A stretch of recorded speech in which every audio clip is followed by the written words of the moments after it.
Hello everyone, welcome back to our channel android competitive classes. तो दोस्तों आज हम करने वाले हैं नंबर सिस्टम में क्लास 5 और आज डे है 18। तो चलिए दोस्तों कंटिन्यू करते हैं इस क्लास को।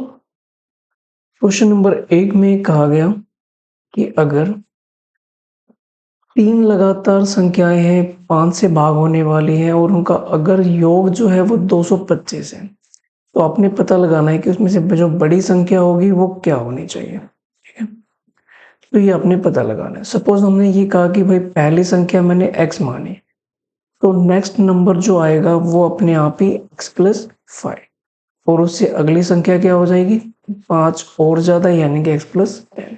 तो हमारे पास ये 3 संख्याएं हैं जिनका सम अपने पास कितना आ जाएगा 225। तो आप इसे सिंप्लीफाई करेंगे 3x plus 15 equal to 225, 3x equal to 210, x की वैल्यू आ जाएगी 70। यानी कि आपका जो पहला नंबर है वो है 70, नेक्स्ट जो है वो 75 और नेक्स्ट जो आ जाएगा वो 80 हो जाएगा। ठीक है, तो आप कह सकते हैं सबसे जो लार्जेस्ट नंबर है वो आपका क्या हो जाएगा 80, यानी कि ऑप्शन नंबर डी आपका यहाँ पर करेक्ट हो जाएगा। चलिए आगे बढ़ते हैं नेक्स्ट क्वेश्चन पे। क्वेश्चन नंबर 2 क्या कहा गया, इसने कहा कि भाई 3 लगातार है और 3 से भाग होने वाली प्राकृतिक संख्या, यानी कि 3 ऐसी संख्याएं हैं जो 3 से ही डिविजिबल है, लगातार है और उनका जो सम है योग है वो है 45। अगर आपने पहला नंबर x माना है तो अगला नंबर, क्योंकि 3 की टेबल की बात हो रही है तो 3 का गैप होगा यानी कि x प्लस 3, उससे जो अगला नंबर होगा वो 3 के गैप पे होगा यानी कि x प्लस 6 और इन सभी को ऐड करने पे मेरा जो सम आ रहा है वो आ रहा है 45। 3x प्लस 9 इक्वल टू 45 और अगर मैं 9 को दूसरी तरफ भेजता हूँ तो x की वैल्यू आप यहाँ पे देख सकते हैं 12। तो यानी कि पहला नंबर आपका आया 12, अगला आया 15 और उससे अगला आया 18। यानी कि आपसे पूछा गया था स्मॉलेस्ट नंबर, यानी कि आप कह सकते हैं कि ऑप्शन नंबर सी आपका यहाँ पर करेक्ट हो जाएगा। चलिए दोस्तों अगले बढ़ते हैं। क्वेश्चन नंबर 3 की बात करते हैं। 3 में क्या कहा गया कि 3 लगातार नंबर है, वो भी ओड नंबर है यानी कि विषम संख्याएं हैं और तीनों संख्याएं 3 से डिविजिबल है, उनका जो सम है वो है 63। आपने पता लगाना है कि लार्जेस्ट यानी कि सबसे बड़ी संख्या क्या होगी। तो एक बात सोचिए, अगर मान लीजिए मैं 3 की टेबल में लिखता हूँ 3 6 9 12 15 18, इन्होंने कहा है कि भाई एक तो 3 की टेबल होनी चाहिए, कंसेक्यूटिव होना चाहिए और ओड नंबर। अब 3 की टेबल में नेक्स्ट ओड नंबर 9 है, देन 15 है, देन 21 है, यानी कि आप कह सकते हैं कि 3 की जो टेबल है उसमें ओड नंबर जो आएगा वो 6 के डिफरेंस पे आता है। यानी कि अगर आपने पहला नंबर x माना है तो अगला number by default x plus 6 हो जाएगा और उससे अगला नंबर हो जाएगा x प्लस 12, यानी कि 6 के गैप पे आपने लेना है। ठीक है, और इन सब का जो सम है वो किसके इक्वल है 63 के। मैंने इनको ऐड किया 3x प्लस 18 इक्वल टू 63। 18 को माइनस किया तो आप देख पा रहे हैं 45, x की वैल्यू आ गई 15। पहला नंबर 15 है, अगला 21 है, उससे अगला आपका हो जाएगा 27। आपसे पूछा गया था लार्जेस्ट क्या होगा, तो आप कह सकते हैं 27 इज द राइट आंसर। तो आप कह सकते हैं तीसरे का C option correct. I hope दोस्तों अच्छे समझ में आ रहा होगा। अगर किसी प्रकार का भी आपको डाउट है तो इसे कमेंट में मुझे बताएं, हम उसकी चर्चा दोबारा करेंगे। क्वेश्चन नंबर है 4। अगर हम 4 की बात करते हैं तो इसने कहा कि जितनी भी इवन संख्या यानी कि जितनी भी सम संख्याएं हैं वो भी 21 से 51 के बीच में, इनका आपने योग बताना है कि उनको जोड़ने पे क्या आएगा। 21 से लेके 51 के बीच में जितनी भी सम संख्याएं यानी कि इवन नंबर है, तो अगर मैं लिखना शुरू करता हूं तो पहला नंबर आएगा 22, अगला 24, फिर 26 और अगर मैं लास्ट की बात करता हूं तो 50। आपने इनको ऐड करके बताना है। तो दोस्तों यहाँ पे आप कुछ नई चीज सीखने जा रहे हैं तो ध्यान से समझेंगे। पहली बात आती है सम निकालने के लिए क्या फॉर्मूला आपने यूज करना है, तो n/2 ए का मतलब फर्स्ट टर्म और एल का मतलब लास्ट टर्म। फर्स्ट टर्म का मतलब है ये और लास्ट टर्म का मतलब है ये। एन का मतलब है कि अगर मैं 22 से चल के 50 तक जाता हूं तो कितनी संख्याएं ये मौजूद है। एन निकालने का भी एक फॉर्मूला होता है L minus A divide by gap. Gap का मतलब है कि इन नंबर्स के बीच में कितने का अंतर है, +1, यानी कि 50 माइनस 22 डिवाइड बाई गैप है 2 का। यानी कि अगर आप कट करते हैं तो आपका जो आंसर आएगा ये 15, यानी कि यहाँ से लेके 22 से लेके 50 तक टोटल ये 15 संख्याएं मौजूद हैं। इतनी बात समझ में आ गई होगी? हाँ जी, क्लियर है। तो चलिए सम निकालते हैं, बस बात खत्म होती है। 15 एन की जगह पर 15 आ गया, ए की जगह पर 22 और एल की जगह पर 50। अगर हम इसे सोल्व करते हैं तो हम देख पा रहे हैं ये आ गया। और अगर हम इनकी मल्टीप्लाई करते हैं तो भाई 15 की पहले हमने कर दी 30 से, यानी कि 450, फिर 6 से की तो 90, ऐड करने पे 540, यानी कि ऑप्शन नंबर बी आपका आंसर हो जाएगा। तो ये इसका आंसर था। चलो जी आगे बढ़ते हैं। क्वेश्चन नंबर है 5। इसने कहा कि भाई 2 अंकों की जितनी भी संख्याएं हो सकती हैं आपने उनको जोड़ के बताना है। भाई 2 अंकों की कितनी संख्या है देखते हैं। तो सबसे पहला जो नंबर आएगा वो है 10, फिर 11, फिर 12, फिर 13 और लास्ट की अगर हम बात करें तो वो नंबर होगा 99। यानी कि आपने इनको ऐड करके बताना है ये कितनी संख्याएं हैं। ठीक है, तो चलिए सॉल्व करते हैं, सम निकालते हैं। सम के लिए अगेन मैं फॉर्मूला लिख रहा हूँ n/2 first term plus last term. या आपने यहाँ पे n निकालने के लिए फॉर्मूले की आवश्यकता है।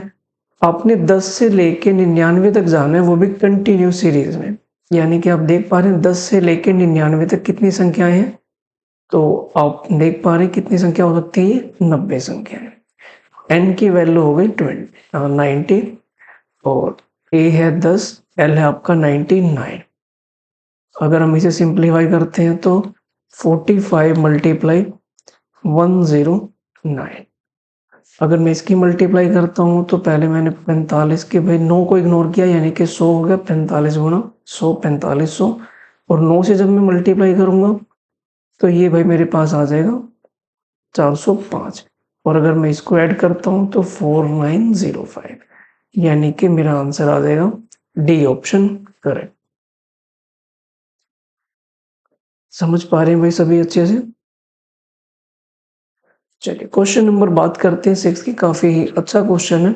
इसने कहा कि अगर आप 2 संख्याओं को जोड़ते हैं तो आपका सम आता है 40। तो मैंने कोई भी 2 नंबर मान लिए जिसका सम आता है 40। उनकी जो मल्टीप्लिकेशन है वो है 375। तो भाई इनका रेसिप्रोकल क्या होगा ये आपको पता लगाना है। दोनों संख्याओं का रेसिप्रोकल क्या होगा ये आपने ढूंढ के लेके आना है। ठीक है, तो बेहद ही आसान है। अगर मान लीजिए मैं इनका एलसीएम लेता हूं तो ए बी का एलसीएम ए इंटू बी, यहाँ पर आप कह सकते हैं बी आएगा, यहाँ पर ए। और बी प्लस ए की वैल्यू क्वेश्चन में है 40 और ए बी की वैल्यू है 375।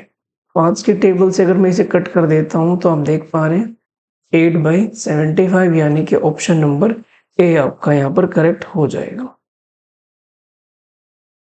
क्वेश्चन नंबर 7 की बात करते हैं। इसने कहा कि एक संख्या है जो 31 से उतनी ही ज्यादा है जितना कि 75 से कम है। यानी कि आपने एक तरफ 31 लिखा, एक तरफ आपने 75 लिखा।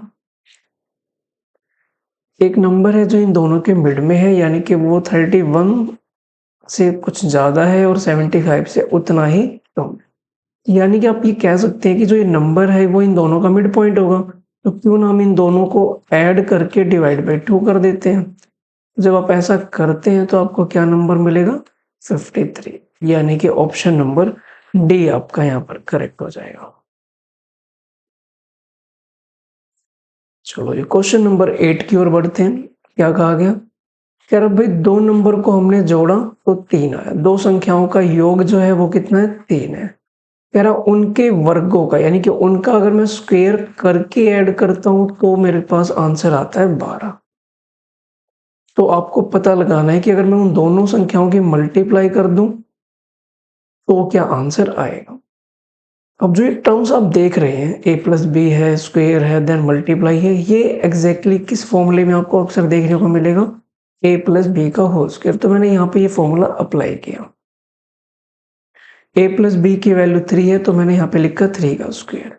इसकी वैल्यू 12 है तो ये हमने लिख दिया 12 to A B as it is. ये 9 है, ये 12 इस तरफ आ गया, माइनस करते हैं तो -3 और 2ab 2 इसके डिवाइड में जाता है तो -3/2, यानी कि ऑप्शन नंबर आपका यहाँ पर सी करेक्ट हो जाएगा। क्या ये बात क्लियर अच्छे से सभी को? चलो जी, काफी अच्छा क्वेश्चन है 9th। कह रहे कि अगर दो संख्याओं के योग को अलग अलग दोनों संख्या से गुणा कर दिया जाता है तो गुणनफल आपका ये आएगा दोनों बार। सपोज हमने एक नंबर माना a, एक दूसरा नंबर माना b। इन्होंने कहा कि अगर इनके योग को हम पहले एक नंबर से मल्टीप्लाई करते हैं तो मेरा आंसर आता है 247, और अगर मैं इसी के योग को दूसरे नंबर से मल्टीप्लाई करता हूं तो आंसर आता है 114। हमने इनको ऐड कर दिया।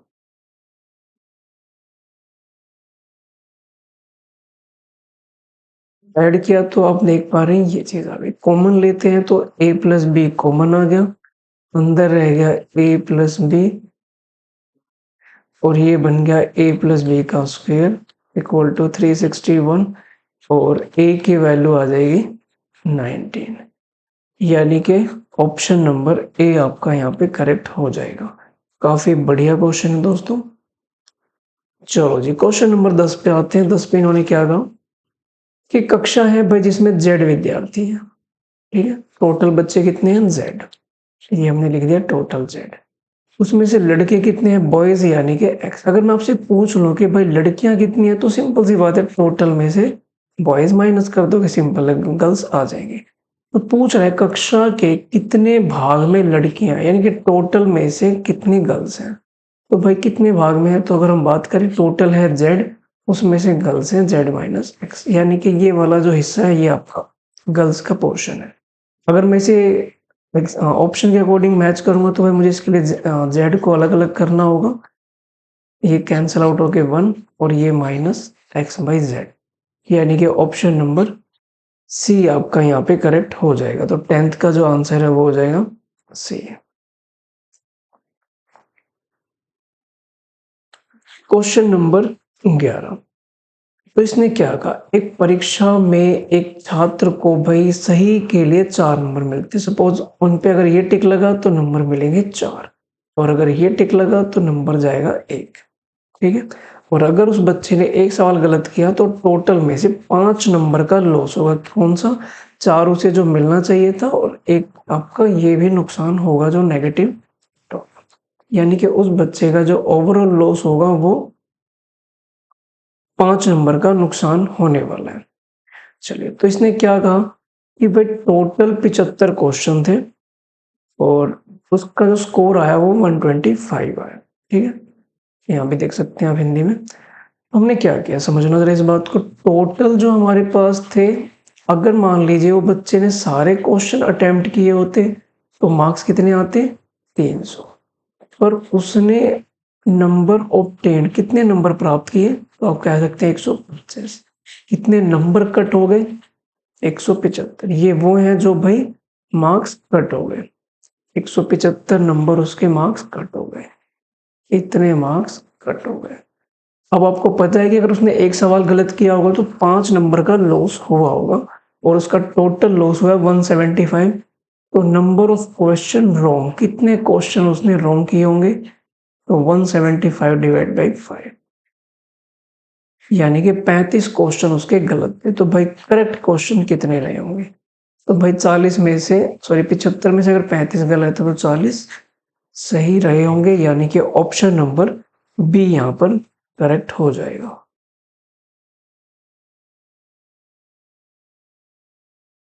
Question number 12। एक बच्चे को 3 नंबर मिलते हैं, ठीक है, सही करने के, और 2 नंबर मिलते हैं नेगेटिव मार्किंग के, जैसा कि अक्सर आपके एग्जाम में भी होता ही है। फर्क ये है कि मार्क्स अलग हैं। 30 क्वेश्चन एग्जाम में आए लेकिन उसके नंबर आए हैं सिर्फ 40। ओके, अगर मान लीजिए उसने सारे क्वेश्चन करेक्ट कर दिए होते, ऑल करेक्ट उसके हिसाब से, तो भाई उसके नंबर आने चाहिए थे 90। और उसने भाई नंबर प्राप्त कितने किए, तो नंबर प्राप्त किए उसने 40, यानी कि नंबर बच गए 50। एक सवाल सही करने पे मिलेंगे 3, गलत करने पे मिलेंगे -2 का नेगेटिव रिवॉर्ड हो जाएगा, नेगेटिव जाएगा।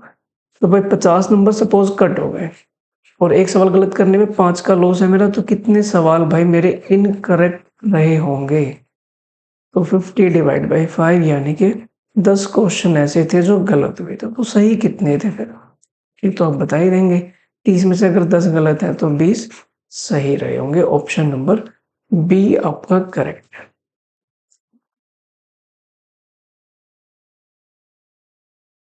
ये बड़ा कॉमन सा क्वेश्चन है भाई, जो सदियों से चला आ रहा है। चलिए हम इसकी भी चर्चा करते हैं। इसने कहा कि भाई एक आदमी के पास कुछ तो मुर्गियां हैं, कुछ गायें हैं, ठीक है। टोटल जब मैंने सिर गिने तो 48 थे और इसमें से अगर हमने पैर गिने तो वो 140 थे। तो कितनी मुर्गियां मौजूद थी। देखिए दोस्तों, दो प्रकार के यहाँ पे जानवर हैं, एक मुर्गी एक गाय, ठीक है, जानवर ही मान लेते हैं। तो मुर्गियां आपने बतानी कितने होंगे। आप एक काम करोगे, जब भी कभी ऐसा सवाल आता है तो आप स्टार्टिंग कर रहे हो मुर्गी की वैल्यू संख्या पूछ रहे हैं, तो आप इसे दूसरे जानवर से शुरू करें। मतलब कि मान लीजिए कि सारे ही गाय होते, सभी गाय होते, तो कितने पैर होने चाहिए थे, क्योंकि 48 जानवर हमने टोटल मान लिए गाय। तो भाई गाय के 4 पैर, इस हिसाब से कितने पैर होने चाहिए थे, 192। यानी कि आपने क्या किया, मुर्गियों को भी गाय की कैटेगरी में डाला और उनके सबके पैर 4 गिन दिए। हालांकि मुर्गियों के पैर 2 होते हैं, गाय के 4 होते हैं, तो आपने सभी को 4 मान लिया, यानी कि 2-2 पैर मुर्गियों के भी एक्स्ट्रा एज्यूम कर माइनस। एक्चुअल में कितने पैर थे, एक्चुअल में तो भाई 140 ही थे, यानी कि एक्स्ट्रा पैर कितने हो गए, 100 एक्स्ट्रा पैर हो गए 52। आपने क्या किया था, मुर्गी को भी गाय की कैटेगरी में डाला, यानी कि मुर्गी के 2 पैर, गाय के 4, यानी कि 2 आपने एक्स्ट्रा माने होंगे। और यहाँ पे एक्स्ट्रा कितने आ रहे हैं, 52। तो भाई डिवाइड कर देंगे आप 52 को उसी गैप से, और जो 26 आएगा ये किसकी संख्या आएगी, हैंस की, यानी कि मुर्गियों की संख्या, यानी कि 26 मुर्गियां मौजूद थी। ठीक है, अगर आपने ये मुर्गियों से शुरू किया होता तो गाय की संख्या आ जाती। चलो जी, क्वेश्चन नंबर 14 पे आते हैं। क्या कहा गया, एक सड़क की लंबाई है 1 किलोमीटर, दोनों तरफ आपने 20 मीटर के गैप पौधे लगाने हैं, तो कितने पौधों की आवश्यकता होगी। तो बात करते हैं इसकी भी। सपोज आपसे इससे पहले छोटा सा एग्जांपल लेता हूँ। अगर मैं आपसे कहता हूँ कि 5 किलोमीटर की सड़क है, ये भाई मैंने इसके 5 हिस्से बना दिए, ठीक है। अब आपसे बात करूँ कि कितने पौधे लगेंगे, तो आप जानते हो पौधे की स्टार्टिंग तो ऑब्वियस सी बात है, आप यहीं से करेंगे। 1 2 3 4 5 6, यानी कि सड़क तो 5 किलोमीटर की है, लेकिन पौधे अगर आप लगाएंगे तो हमेशा एक एक्स्ट्रा ही लगता है, क्योंकि वो स्टार्टिंग वाला भी आपने कंसिडर करना है। अब इसने क्या कहा कि सड़क तो 1 किलोमीटर की है, यानी कि 1000 मीटर की सड़क है। आप 20 मीटर के गैप पे लगाओगे तो भाई क्या आना चाहिए, तो आपको लगेगा भाई 50 पौधे हैं, लेकिन हमेशा एक एक्स्ट्रा लगेगा, कौन सा, स्टार्टिंग वाला। तो अगर आप एक तरफ पौधे लगाते हैं तो 51 पौधों की नीड पड़ेगी, और अपने दोनों साइड लगाने हैं तो आपको 102 प्लांट्स की नीड पड़ेगी। ऑप्शन नंबर ए आपका करेक्ट हो जाएगा। क्या समझ पा रहे हो दोस्तों, बोलो हाँ। क्वेश्चन नंबर है 15। 20 मीटर की दूरी पे आप पौधे लगा रहे हैं और इतने मीटर लंबी सड़क है। ओके, हमने इसे अगेन डिवाइड किया, तो 88 प्लस 1 हमेशा स्टार्टिंग वाला 89, क्योंकि दोनों तरफ लगना है तो आप मल्टीप्लाई करोगे 178, यानी कि ऑप्शन नंबर बी आपका यहाँ पे करेक्ट हो जाएगा। चलो जी, क्वेश्चन नंबर 16 की बात करते हैं। एक ऑफिस में 108 टेबल हैं, 132 चेयर है। ओके जी, लिख लेते हैं। 108 तो मेज है और चेयर की बात करें तो 132 है। इन्होंने कहा कि 1/6 टेबल और 1/4 चेयर टूट गए। ओहो, अब 108 का 1/6 यानी कि 18 तो टेबल टूट गई, और 132 का 1/4 यानी कि 33 चेयर टूट गई। तो ये रह गई 90 टेबल और ये रह गई 99 चेयर। अब एक आदमी को काम करने के लिए भाई टेबल और चेयर दोनों की आवश्यकता है, तो कितने बंदे काम कर सकते हैं भाई? 90 टेबल है और 99 चेयर है, तो काम करने के लिए तो भाई दोनों चीज़ की आवश्यकता है, तो 90 ही पर्सन यहाँ पे काम कर सकते हैं। बाकी 9 चेयर जो है उस पे भाई कोई काम नहीं कर पाएगा, क्योंकि हमें टेबल और चेयर दोनों की ही आवश्यकता है। ऑप्शन नंबर आपका यहाँ पर बी करेक्ट हो जाएगा। क्वेश्चन नंबर आपका जो है अगला 17। इसने क्या कहा कि एक आदमी जो है वो 1/4 अपनी इनकम का खाने पे खर्च करता है। ओके, लिख लेते हैं। फूड पे खर्चा हुआ 1/4, रेंट पे खर्चा हुआ 2/3, और बाकी जो रह गया अदर, वो है 630, वो अदर कॉमोडिटी पे, यानी कि बाकी जरूरी सामान पे खर्च हो गया। आपको पता लगाना है कि इस बंदे ने रेंट पे, किराए पे कितना पैसा खर्च किया। ध्यान रखना, इस 630 रुपीज में है, ये दोनों फ्रैक्शन में है। हम क्या करते हैं, हम इनकम मान लेते हैं। भाई कैसे मानेंगे? तो जो आपको डिनोमिनेटर में दिख रहे हैं इनके एलसीएम को ही हम इनकम मान लेते हैं। 4 और 3 का एलसीएम 12। सपोज हमने 12 रुपए कमाए, फूड पे कितना गया 1/4, तो 12 का 1/4 हो गया 3 रुपए। रेंट पे कितना जाएगा 2/3, तो 12 का अगर आप 2/3 निकालते हैं तो कितना हो जाएगा, बाकी अपने आप ही कितना बच गया 1। आप जानते हैं इस 1 की वैल्यू कितने के बराबर है 630, तो आपने पता लगाना है रेंट यानी कि 8 की वैल्यू। तो अगर आप 8 की वैल्यू निकालते हैं तो 5040 रुपए। ऑप्शन नंबर ए आपका करेक्ट हो जाएगा। अगर आपसे पूछा जाता है कि भाई उसकी इनकम क्या है, तो आप 12 से मल्टीप्लाई कर देते हैं। आई होप दोस्तों काफी अच्छे से समझ में आ रहा होगा। चलो जी, क्वेश्चन नंबर 18 देखते हैं। इसने कहा कि एक संख्या को पहले आपने डबल किया। चलिए हिंदी में देखते हैं। एक संख्या को आपने 2 गुना करके उसमें 9 जोड़ा।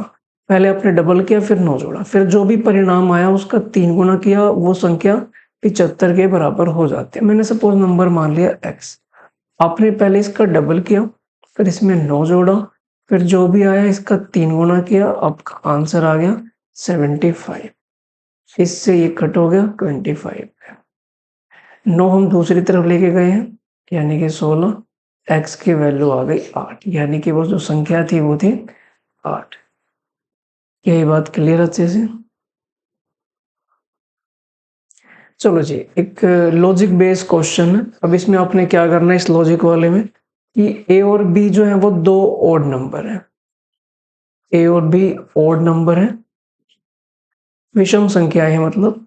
तो इसमें से पूछ रहा है कि जो 4 ऑप्शन आपके सामने मेंशन है, इसमें से इवन कौन है, यानी कि सम कौन सी संख्या है जो सम को प्रेजेंट कर रही है। मैंने एक काम किया, सिंपली ए बी, क्योंकि विषम है ओड है, तो मैंने इन दोनों को प्यार से 1 1 एज्यूम कर लिया। ऑप्शन नंबर ए में मैंने पुट करना शुरू किया, तो ये आया 3, ये तो भाई एक विषम है। बी में पुट किया तो ये बच गया 1, ये भी विषम है। सी को सोल्व किया, 3 आया, ये भी विषम है। और इसको सोल्व किया, यानी कि 1 + 1, फिर है 2 × 1 × 1। इसको सोल्व किया तो आया 4। 4 एक क्या है, सम है, यानी कि ऑप्शन नंबर डी जो है वो एक सम को, एक इवन नंबर को प्रेजेंट। चलिए आज का आखिरी सवाल, क्वेश्चन नंबर 20। इसने कहा कि 85 मीटर की छड़ी थी, आपने उसके 2 भाग कर दिए। ओके जी, ये लो जी 2 भाग कर दिए मैंने। इसने कहा कि जो पहला भाग है वो दूसरे का 2/3 है, यानी कि ये वाला जो है वो इसका 2/3 है। अगर मैं इसको प्यार से x मान लूं तो ये अपने आप में इसका 2/3 होगा। और मैं इन दोनों को अगर ऐड कर देता हूं तो ये कितने के बराबर होगा, 85 मीटर के। और अगर हम एलसीएम ले लेते हैं तो